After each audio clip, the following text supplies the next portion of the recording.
The world of 200 million years ago saw some of the strangest animals that had ever lived.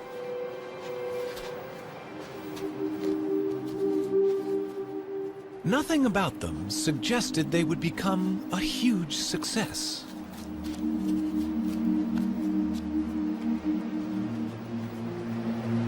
But these turtles were among the first of Earth's great dynasties of reptiles.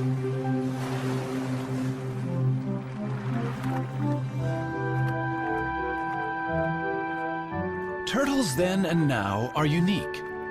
Their bodies are encased in armor, and that shell has changed little over millions of years.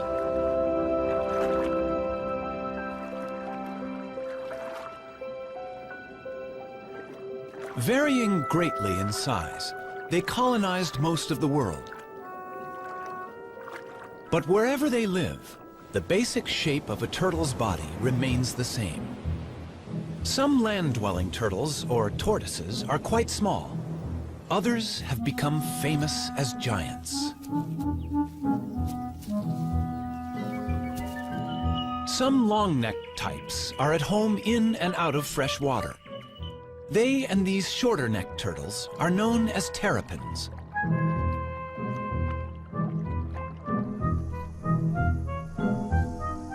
"257 turtle species exist.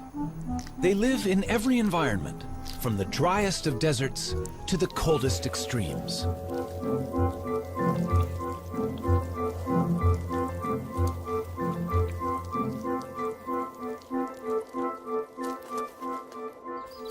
Some that are gentle vegetarians have become welcome visitors to our homes. Others hunt out of our view.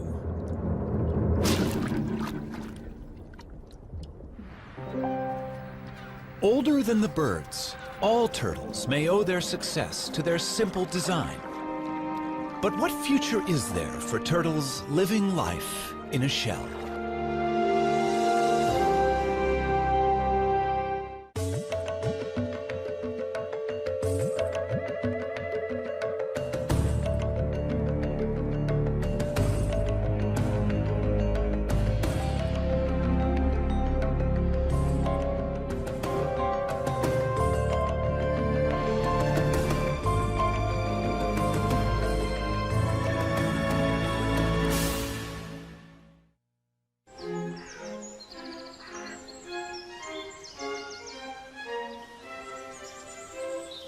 Powderham Castle in England is the ancestral home of Lord Devon.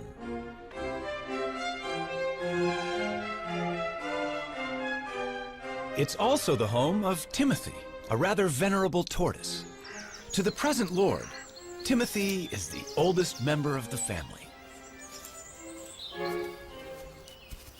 Timothy first came into our family in 1892, and he previously belonged to Captain Rutherford, who was a sea captain, and undoubtedly he was on board ship for quite a long time.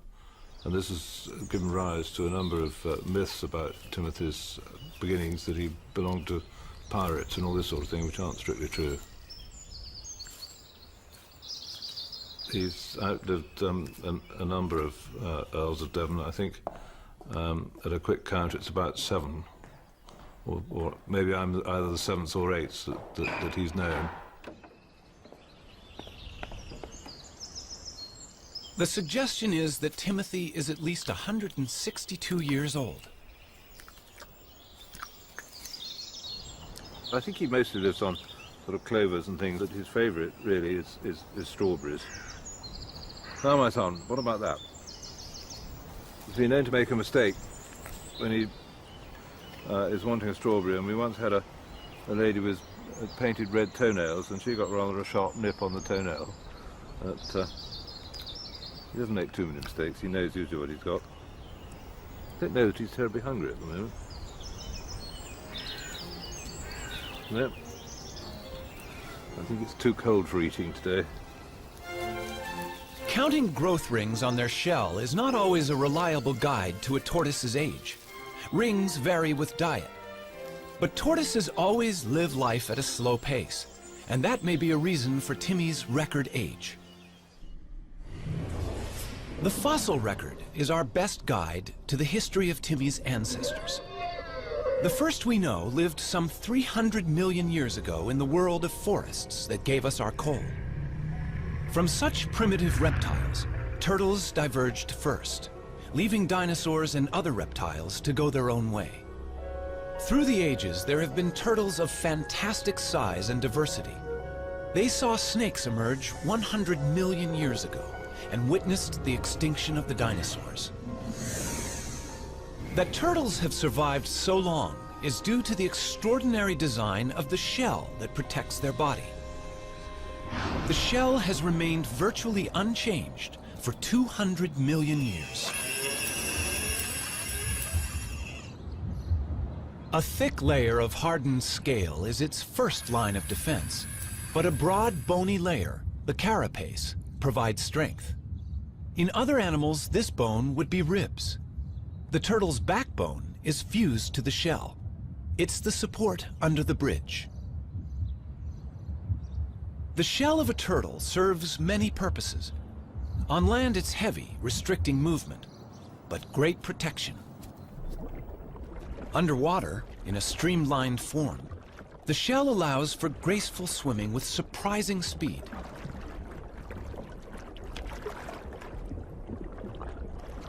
Power is provided by huge front flippers.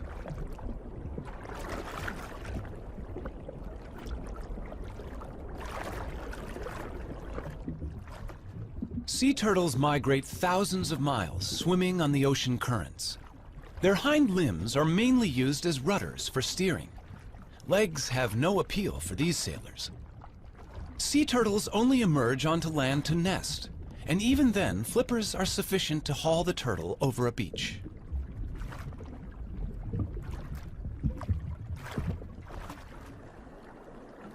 Freshwater turtles, or terrapins, do have legs, with webbed toes to propel their streamlined shell. When feeding on the bottom of a lake or river, legs are more useful than flippers. And terrapins also climb out of the water, so their legs are essential.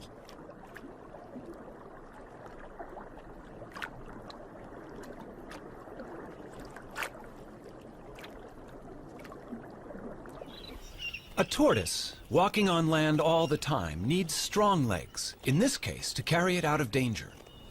The pancake tortoise also has a flattened shell that's handy for fitting into crevices. A caracal can easily spot a meal in these cracks, but the shell of this tortoise, being flexible, can be tightly wedged in the rock. This pancake tortoise's casing defeats the inquisitive cat.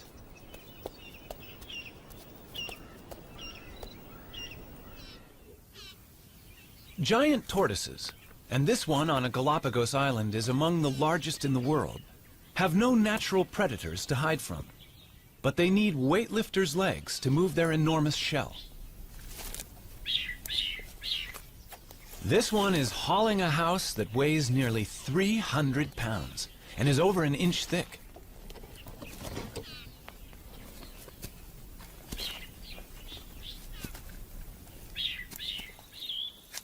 A tiny box turtle leads a far more troubled life in raccoon country, but its domed shell has a cunning device that usually outwits such hunters.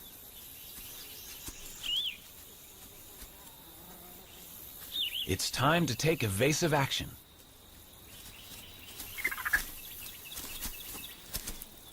The shell is hinged. The drawbridge comes up, and all of the turtle, head, limbs, and tail, is safe inside its castle.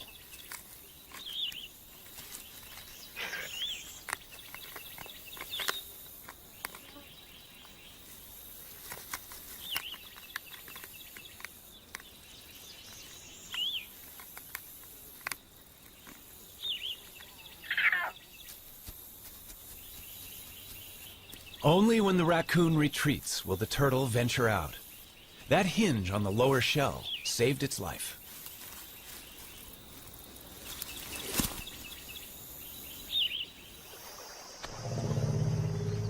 The turtle's shell has survived some huge challenges over millions of years.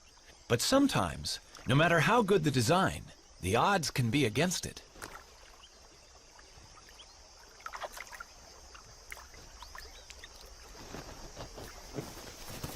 That is one lucky tortoise. Surviving the heat of a desert is a particular challenge for tortoises. They can only control their temperature by moving into and out of the sun. Dr. Jeff Lovich of the United States Geological Survey is radio tracking a desert tortoise on a wind farm in California.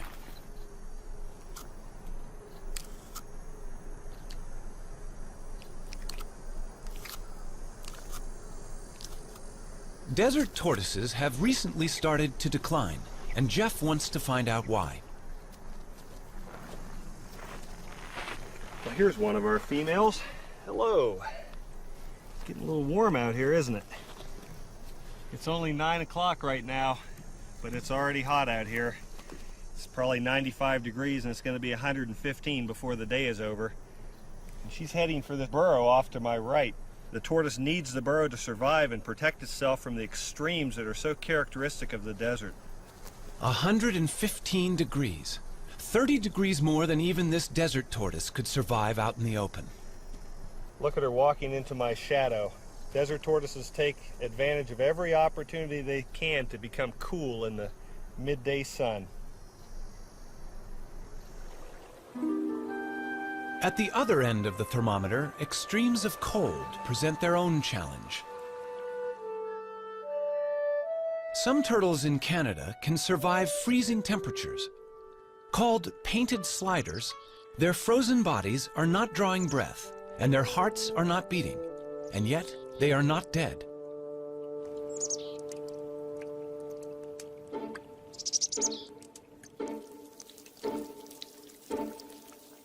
These hatchlings, born in August, freeze and unfreeze throughout the winter until the final thaw in spring. How the cells of their body survive this, nobody knows. Yet the painted sliders leave their nest and start active life unharmed.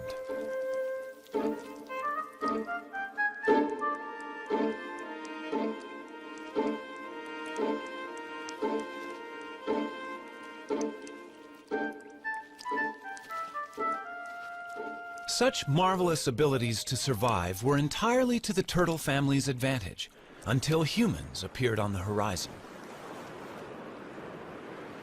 In the centuries before refrigeration was invented, it was sailors who took advantage of the turtle's special qualities. Since turtles can survive for several months without food, they could be carried aboard as a supply of fresh meat. Killing turtles for their tasty meat is a very ancient practice. Wham! That's a direct hit. It's painless for the turtle, though, because we use a special kind of harpoon point, just enough of it to penetrate his tough layer of shell. That is now known to be nonsense. Nerve endings by the hundreds fill both shell and bone, but myths die as hard as the turtles. These turtles weigh from 300 to 500 pounds, and their age is estimated at 1 pound to the year. By the start of the 20th century, overexploitation had brought some kinds of turtles to the brink of extinction. Today, turtle soup and meat consumption continues despite international laws, which attempt to protect endangered turtles.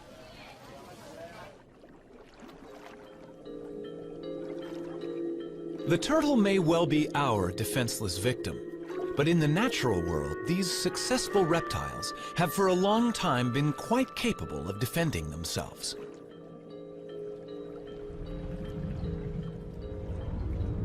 Tiger sharks and their relatives kill sea turtles in deep water. But in these shallows, this loggerhead turtle can turn the tables.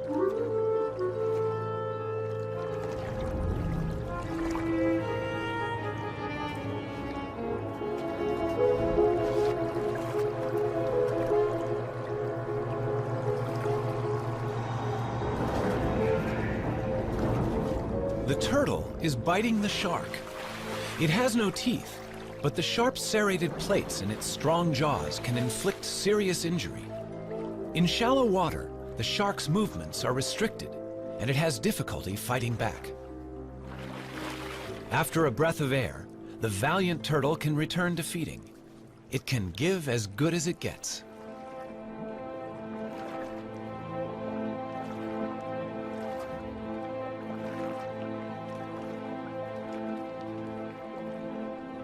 A loggerhead eats a variety of seafoods, but its beak is ideal for capturing hard-shelled prey. Bad luck for this crab.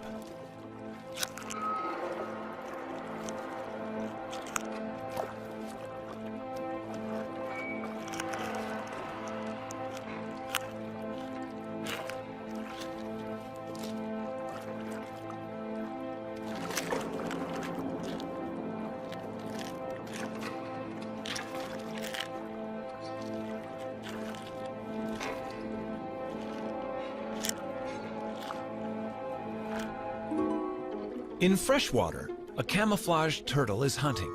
This is a mata-mata. It will blend with the fallen leaves and wait for a fish to come within range. Then, it simply sucks them in.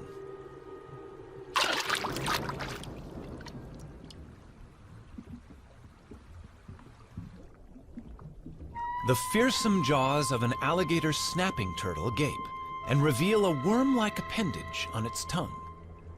Lured by its wriggling, a fish investigates this death trap.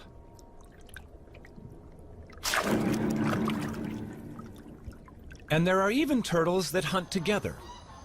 Donald Stridham knows that visitors to the Swardini Reptile Park in South Africa are fascinated by the bloodthirsty terrapins he exhibits there. It's feeding time in the terrapin pool. You know, if I had to put my finger into this water, they would eat it. But I'm going to give them something else to eat, their favorite food, a little piece of chicken here. And if I lower that down, they're going to move towards this. Come, guys. Come on. You'll probably find that the red-eared terrapins come first. They are normally the more dominant, and here comes one now. You can see why it's called a red-eared terrapin. It's got the little red mark behind the eye. And look at that. He's a dominant one, so he will come first. And here comes one of the serrated hinged terrapins on the side here. And the rest of them are going to respond to the movement. In fact, they would have to eat in colonies. They can't easily, as you can see here, bite off a chunk of meat on their own. So they need to tear it amongst each other. They'd eat in much the same way as piranhas. So lots together, biting off chunks and pieces of meat. And you can see that happening right here now. Red ear's got a really good grip on it. They tear at the meat. This is all very necessary in nature. They clean up the place. They're in fact the aquatic hyenas.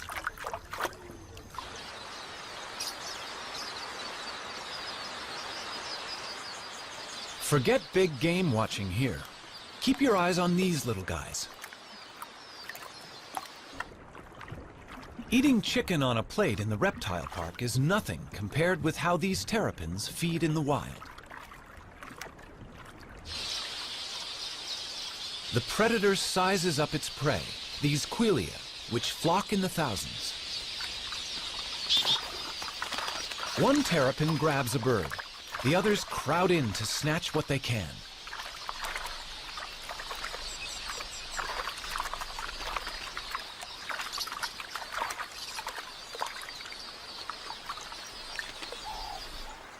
Even birds as big as doves are not safe from the helmeted terrapin's submarine attack.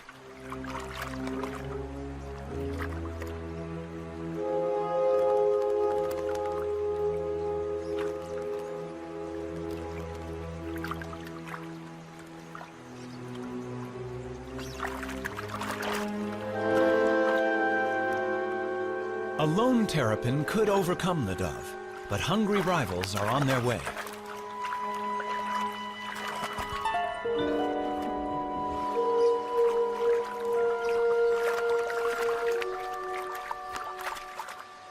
And turtles can be even more competitive when it comes to mating.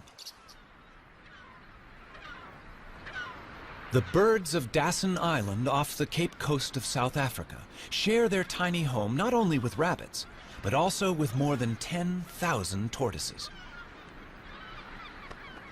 But not until the temperature climbs to 75 degrees do they come out.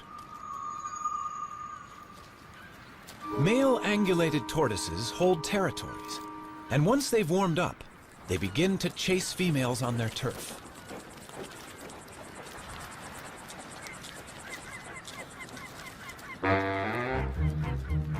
Once he's found one, he won't easily let her go.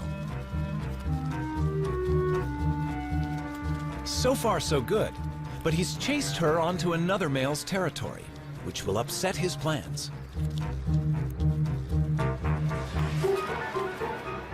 They do battle, a duel in the sun.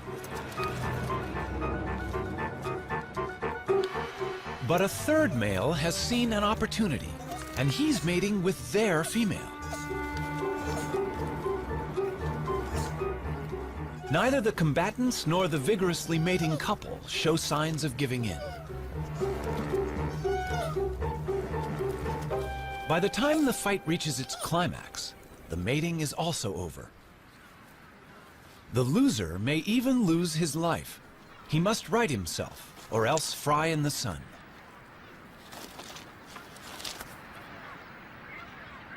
The temperature is rising rapidly. He must get into the shade. But that's hard to find with 10,000 competitors. His answer is to dig in, covering head and limbs and using his shell as a sunshade.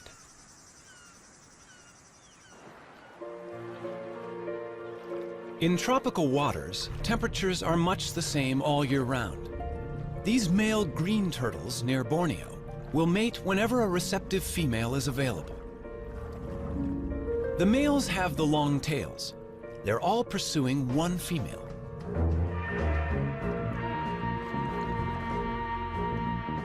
A male succeeds in locking onto her shell and mating with her. Rival males are surprisingly vicious in trying to interrupt his success.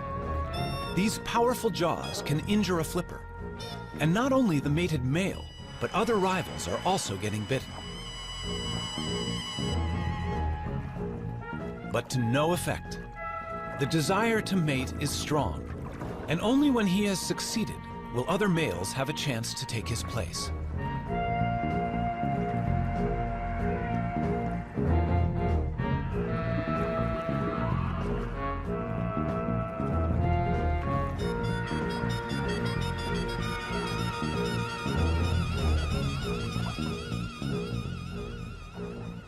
In the sea or on land, turtles breed with little problem. But on the unique islands of the Galapagos, a crisis has arisen. At the Charles Darwin Research Station, the fortunes of the famous Galapagos Island tortoises are being carefully monitored. These tortoises are giants, among the largest in the world. And they are more than just a tourist attraction. They're endangered, and their survival depends on them breeding in captivity here.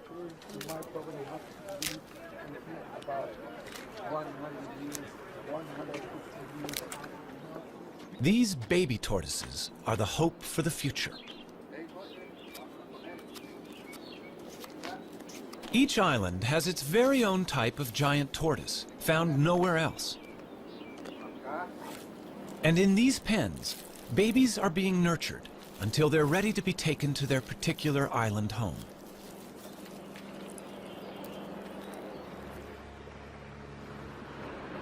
In past centuries, boats landed on each island to plunder the docile giants, killing or collecting them.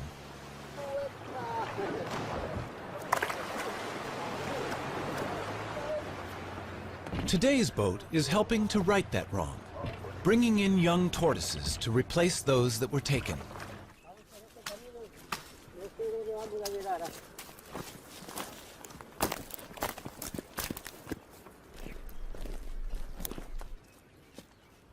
This is the island of Hispaniola. The Hispaniola tortoise was once facing almost certain extinction. Now, the future arrives in a bag.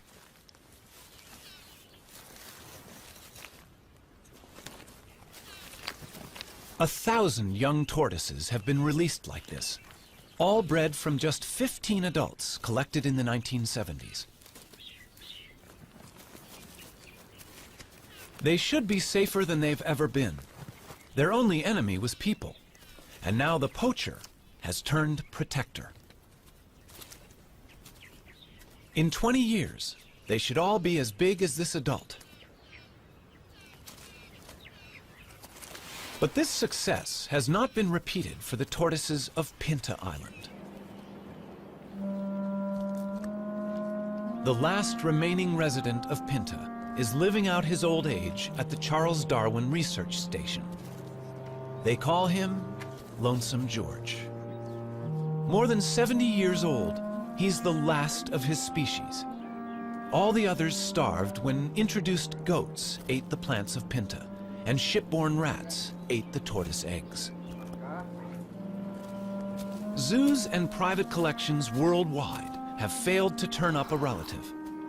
And even if a mate were found, he could be too old to breed. The Pinta Island tortoise may be the first turtle species to become extinct in the 21st century. The future of many of the world's turtles is a matter of concern. Even the olive Ridley sea turtles, famous for their mass egg-laying on this beach in Costa Rica, are arriving in fewer numbers each season. Randall Arouse is familiar with the spectacular aribata, as it's called, here at Ostianal. Ever since I was a very young boy, and I was always interested in marine biology. But then one day, it was 1982, I was a second-year biology student. I walked into the school and there was a big sign that said, Aribata, we need volunteers. And I thought, well, I've heard about the Aribatas and the turtle nesting. I should go check it out. Then I came to Ostianal, right here at this spot, and I saw the Aribata happening.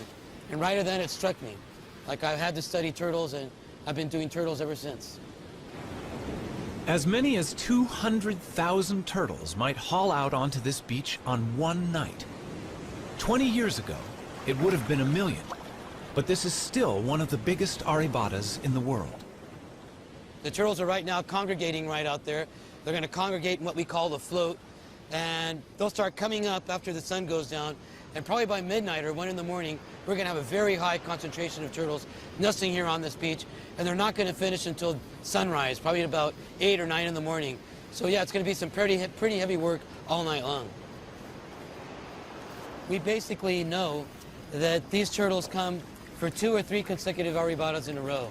Then they're going to leave, and we won't see the turtle again for another year or another 2 years. The aribata that we're witnessing now may easily have 100,000 turtles participating. And 100,000 turtles at 100 eggs per turtle, roughly, that means 10 million eggs. Eggs are the turtles' investment in their own future. But eggs can also produce illegal income for poachers. So patrols of armed guards protect these nesting turtles all night against egg thieves.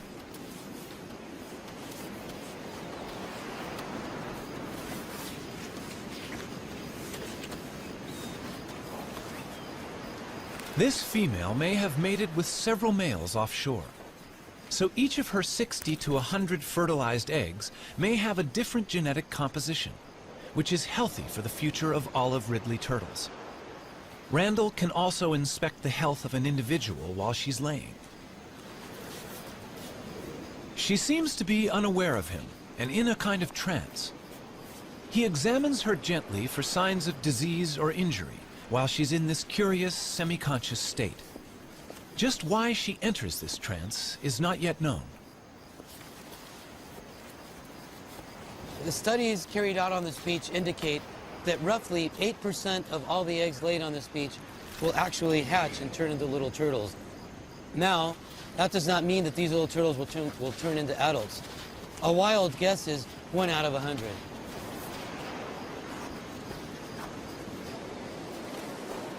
This beach at Ostianal is only about 4.5 miles long.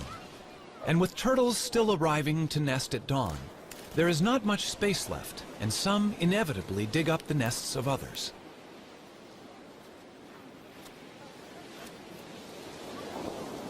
Many eggs get damaged, and the loss is enormous. The collection of eggs is important for the local economy, but local people are only allowed to take them for the first 36 hours of an arribada. It's a conservation plan they're happy with. The community of Ostinal protects their turtles in many ways. Probably the main way is they respect the management plan. There are rules as to when you can harvest, when you can't, and the community as a whole complies. You can only harvest the eggs for the first 36 hours. The eggs have to be packaged in a special way. There has to be receipts. There's all this paperwork. And the people of Ostinal comply with all these rules and regulations to their very best. And they get a good harvest without harm to the turtles. Soft-shelled, the eggs travel well to a luxury market, where some are enjoyed over the bar in a pricey drink they call baka.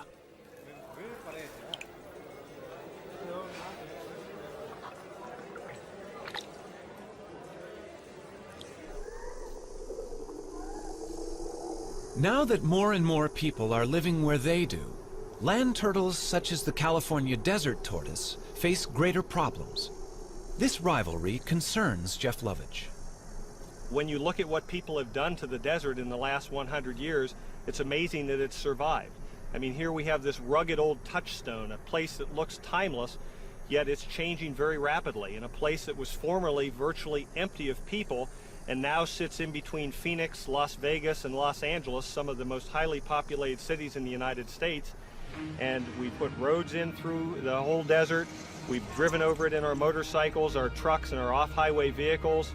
We've encouraged the spread of exotic species of plants and animals that are changing the landscape of the desert very rapidly. And the desert tortoise has become the flagship species for conservation in the Mojave Desert. But it has a very uncertain future in terms of how it's going to be able to survive in this onslaught of human population increase. Its charm may be a desert tortoise's worst enemy. People like to have one at home.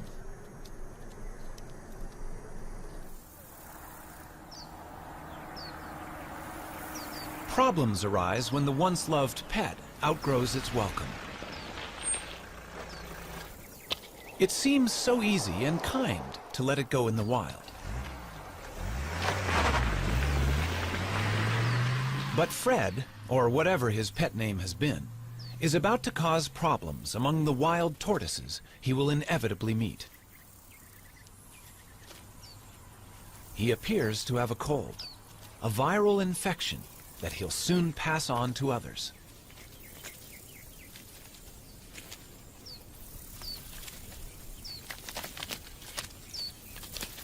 A whole population of desert tortoises may die because one unwanted pet was carelessly released.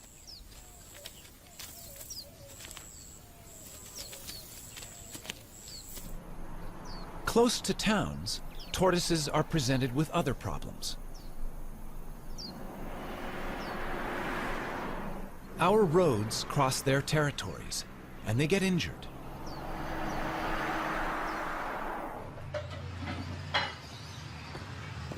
Very injured turtle.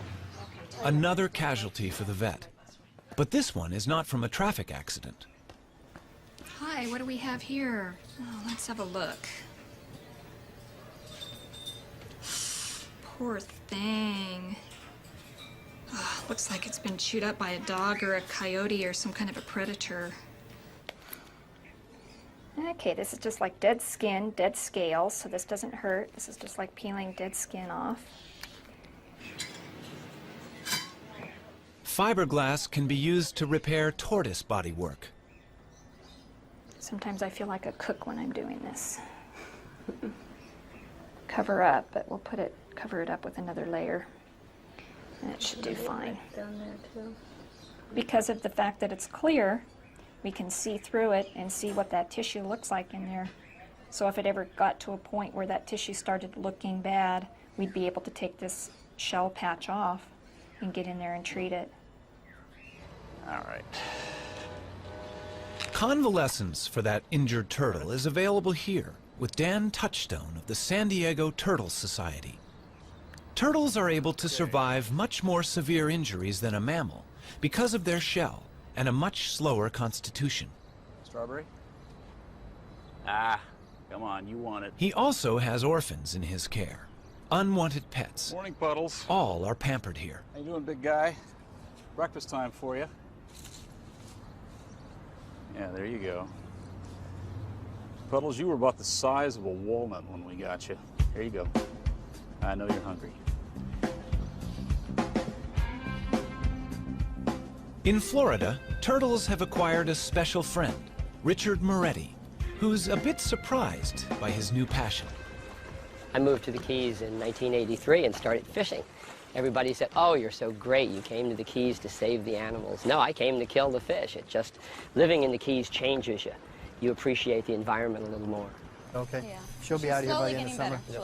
And these are the new babies? Yep. Concerned about sick and injured turtles he encountered in the late 1970s, Richard set up the Florida Turtle Hospital and staffed it with a dedicated veterinary team. Well, she'd have to get a little larger, but yeah, she's swimming okay and she's eating just fine.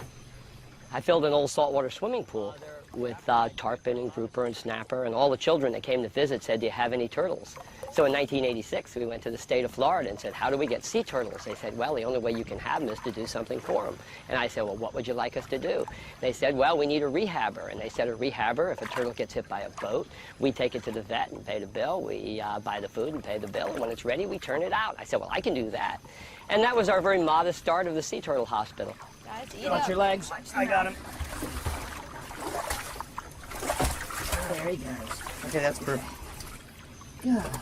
Well, before I moved to the Keys, I ran a Volkswagen facility, and Volkswagens would come in broken, and my job was to find the best mechanics and the best parts. Well, this is the same. The turtles come in broken, and my job is to find the best vets and the best meds. It's the same, except now instead of having to give them the bill, I pay the bill, and that even makes it nicer. There you go.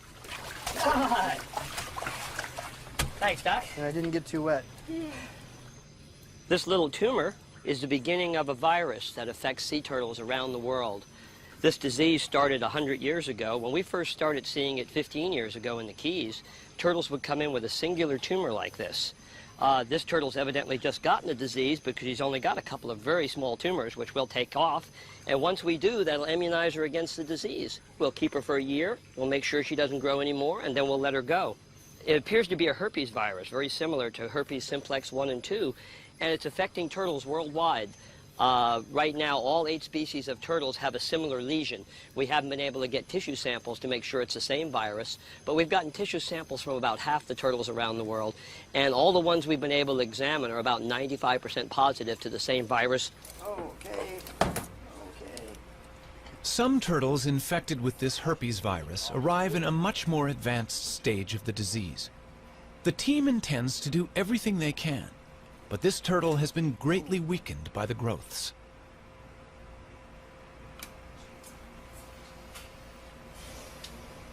Notice the contrast difference. You have a radial opacity here. Notice it's not bone dense and it's not soft tissue dense. I'm concerned about these. We definitely need to go in and do the endoscopy and document that they're there with some digital photographs. Okay. And the reason, Sue, that we have her on her back like this is that way we don't accidentally poke into something like an intestine or a bladder. Here, see, now we're in. That's got to make her feel so much better. Okay, gang, here we go. I'm going to pass this directly in. There we go. The endoscope does not reveal good news. They can recognize large tumors within her body. In the wild, she may not have lived much We longer. have what we need. Okay, now we need to roll her back over. Okay. Because I need to put a suture in there. Suture in there? Okay. Well, that's not good news for this baby, unfortunately. Easy. They can do nothing for her except ease her pain and put her to sleep.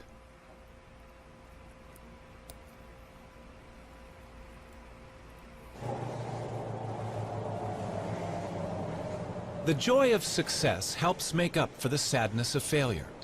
And today, 4 rehabilitated turtles are going home. They look like they're ready. Yeah, after never being out of a tank, they're going to enjoy this big tank called an ocean, huh? All right. Have lots of babies, guys. Are you ready for this? You look ready. You're beating me up already? You got your jewelry? Yes. Okay. You can go. Moments like this reassure Richard Moretti that their work is worthwhile. All right, Guy. Shall we send them in pairs? All right, sounds good to me. All right, they're roommates. They've been roommates. Okay, there they go. Ready? Usually when you see wildlife being worked on, it's usually on a picnic table with a buck knife. But we've built a state-of-the-art facility to give these animals the care they really need. Those little turtles that were just released, when they came in, they had been trapped in roots when they were born, and they struggled to get out. And they were cut all the way to the bones, all over their body from struggling with those roots. It took us 2 years to get them ready, and you saw those were nice, healthy turtles. And the feeling, taking a wild animal that's going to live a lot longer than I will, back out into the ocean and turning it loose for future generations, well, you can see, goosebumps. It's great. Nothing feels better than being able to put something back for the future.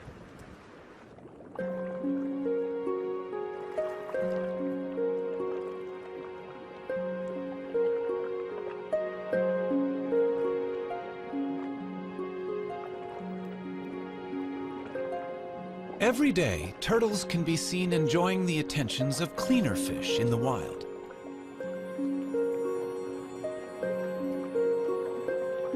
The fish feed on algae, and in doing so, clean the turtle's shell. It's a partnership that's millions of years old.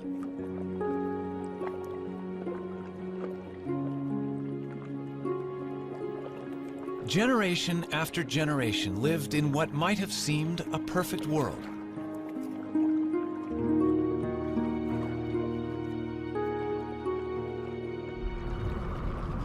But change is sweeping through the ocean.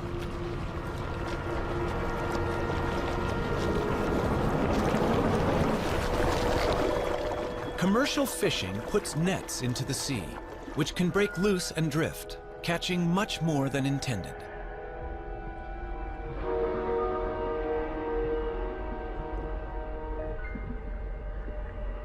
These death traps can also snare and drown frightened turtles. Helplessly bound, they cannot swim to the surface to breathe. Shrimp nets have also taken a toll on turtles. Scientist John Mitchell. In the late 1970s and early 1980s in the southeast region of the United States, we estimated that approximately 40,000 sea turtles were killed incidental to shrimp trawling. And this problem created a need for either a shutdown of the fishery or the development of some apparatus or a technique to exclude the sea turtles from the trawl. What they developed was TED, a turtle exclusion device. It's tested inside the trawl net of a working fishing boat.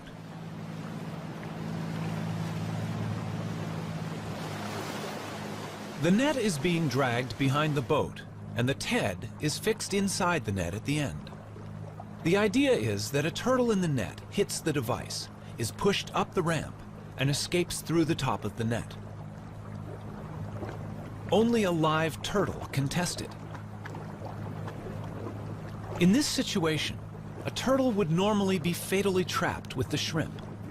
But on reaching the TED, the turtle, much bigger than the shrimp, hits the bars, is guided upwards and out into the sea, none the worse for its experience. It's a simple invention, but it saves the lives of many turtles. And the use of TEDs desperately needs to be encouraged worldwide. Here in Central America, we know that in Costa Rica at least 15,000 turtles are being caught a year. And of course, this is definitely going to have an impact on the population. There's a dead turtle right over there, you can see, almost definitely killed by a shrimper. If Costa Rica was implementing TEDs efficiently, this would no longer be the case.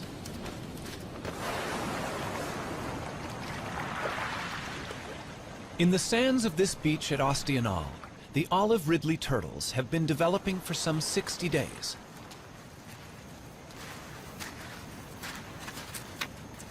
What happened under the sand as the eggs hatched is quite special.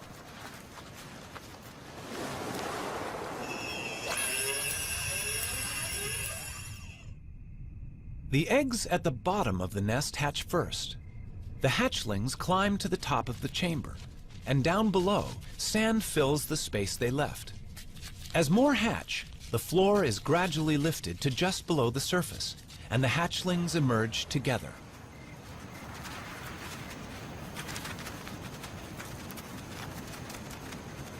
Once out of the nest, hatchlings must head for the sea. But how do they know where it is? Light is a crucial factor for orientation. The sea is always brighter than the land. It's thought that when they are grown, these turtles will return to this very same beach to lay their eggs.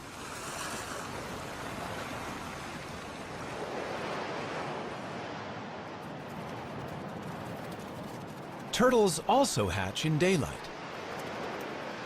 Most race directly for the ocean, but they can now be seen by predators. Theirs is a lonely and dangerous journey.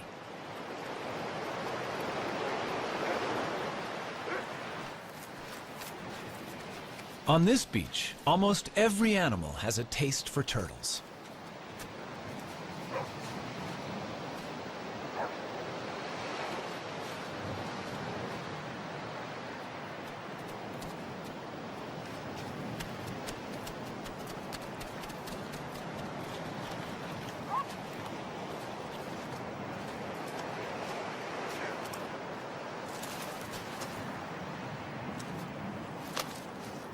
But predators, such as this black vulture, don't always get to eat their fill.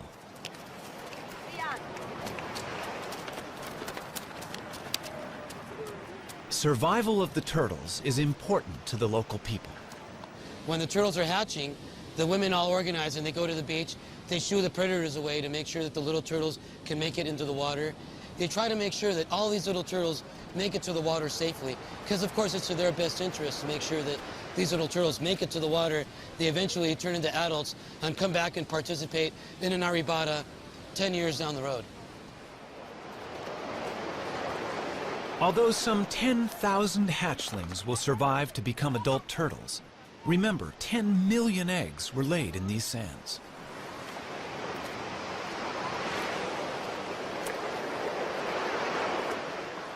With a little help, these youngsters will be out to sea, where they will drift away on the currents.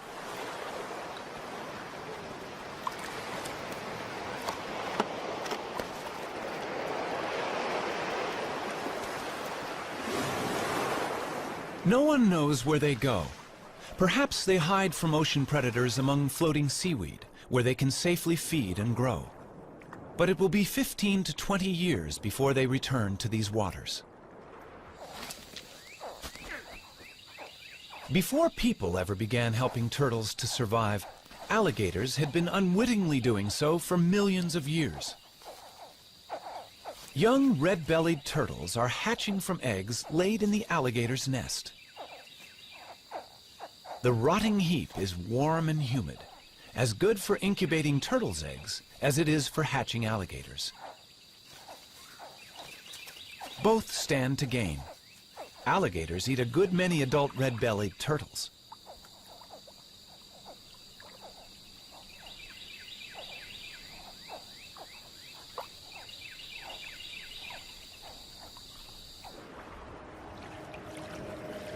For 200 million years, turtles, with their curious bodies encased in their remarkable shells, have endured all manner of change around them. Today's world is unlike that of long ago. The oceans are threatened by human pollution and greed. Ancient homelands have become deserts. Islands are overrun by vermin. And the future for these reptiles may depend on us.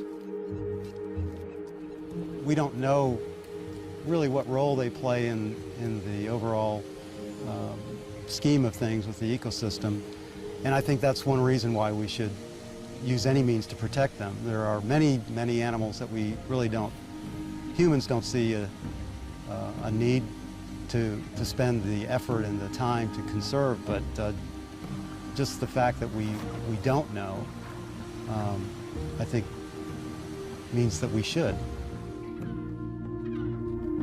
Throughout the world, irrespective of culture, there is an affinity for the turtle. Throughout the world, we have myths that ascribe various characters and features to turtles that we like to teach our children, like being steadfast and being resolute. Here in this country, we have our own myth about the tortoise and the hare, and we teach our children that being steady and continuing to run the race can lead to victory. You don't have to be the fastest, you don't have to be the best. This year we were really excited. One of the turtles that we took a flipper off of last year and turned her loose, it was a great big female, probably about 50 years old. She crawled up on a beach in Central Florida and laid eggs this year. And that's really exciting because, you know, up to that point, people usually kept turtles with one flipper in an aquarium or in a park. Well, we proved that 3 flipper turtles can go out there and add to the genetic makeup, and they can actually crawl up on the beach with 3 flippers and have their babies and lay their eggs.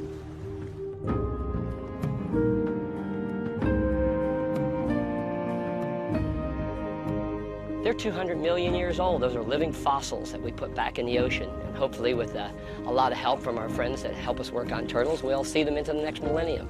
But it makes you feel really good. You know, we use so much of our assets and our environment up. It's so nice to put something back for the future.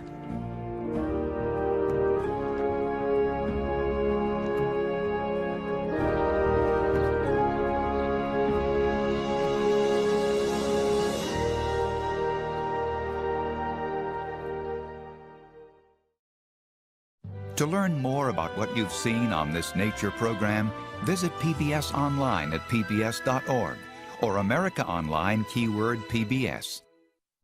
They'd eaten much the same way as piranhas, so lots together, biting off chunks and pieces of meat. And you can see that happening right here now. The radio's got a really good grip on it. Morning, Puddles. How you doing, big guy? Breakfast time for you. Yeah, there you go. Puddles, you were about the size of a walnut when we got you. They look like they're ready. Yeah, after never being out of a tank, they're going to enjoy this big tank called an ocean, huh? All right. Have lots of babies, guys. Are you ready for this? You look ready. You're beating me up already? You got your jewelry? Yes. Okay. You can go.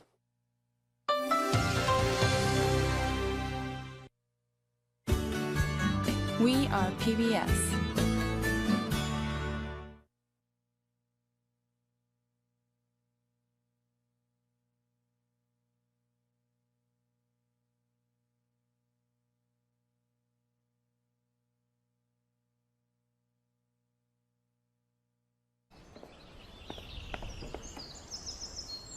The suggestion is that Timothy is at least 162 years old.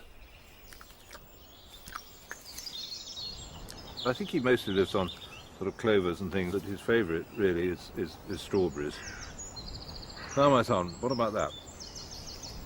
He's been known to make a mistake when he is wanting a strawberry, and we once had a lady with painted red toenails, and she got rather a sharp nip on the toenail.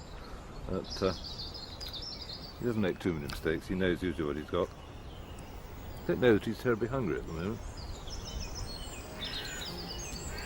Yep. I think it's too cold for eating today.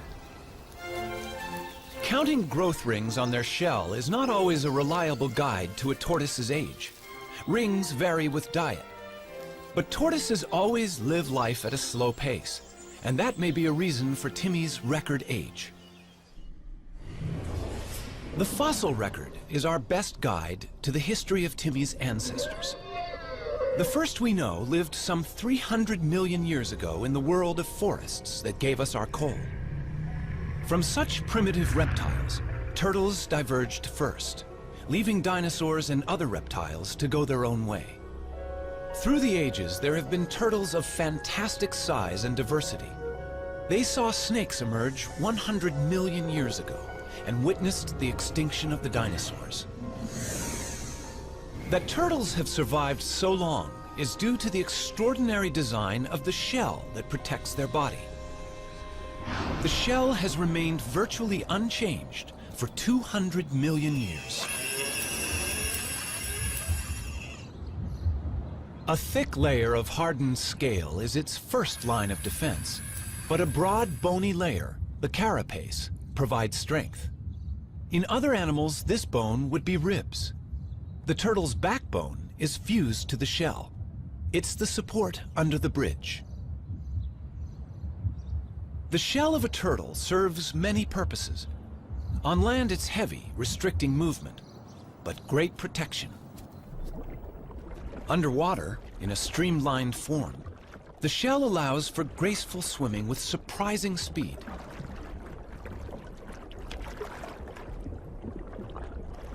Power is provided by huge front flippers.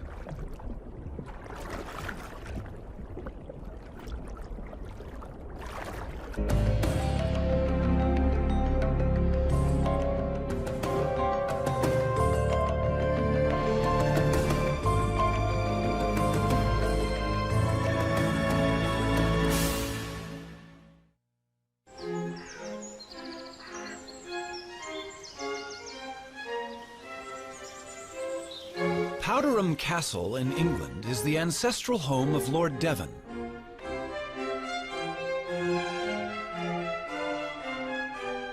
It's also the home of Timothy, a rather venerable tortoise. To the present lord, Timothy is the oldest member of the family. Timothy first came into our family in 1892, and he previously belonged to Captain Rutherford, who was a sea captain, and undoubtedly he was on board ship for quite a long time. And this has given rise to a number of myths about Timothy's beginnings, that he belonged to pirates and all this sort of thing, which aren't strictly true. He's outlived a number of Earls of Devon. I think at a quick count it's about 7. Or maybe I'm either the 7th or 8th that he's known. Have become famous as giants. Some long-necked types are at home in and out of fresh water. They and these shorter-necked turtles are known as terrapins.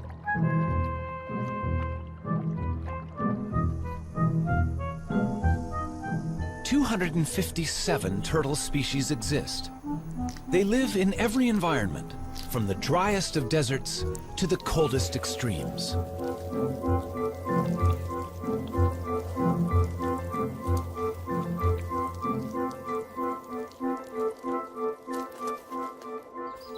Some that are gentle vegetarians have become welcome visitors to our homes. Others hunt out of our view.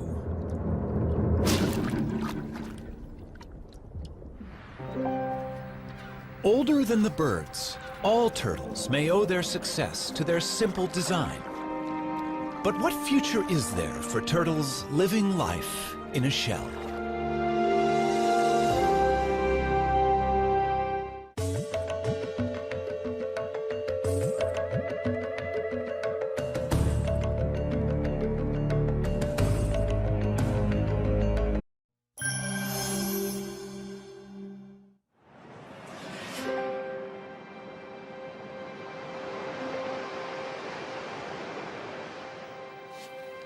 The world of 200 million years ago saw some of the strangest animals that had ever lived.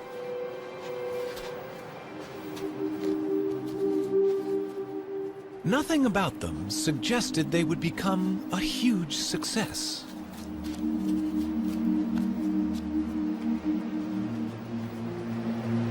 But these turtles were among the first of Earth's great dynasties of reptiles.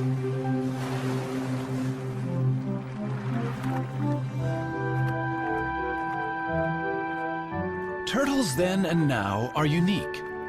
Their bodies are encased in armor, and that shell has changed little over millions of years.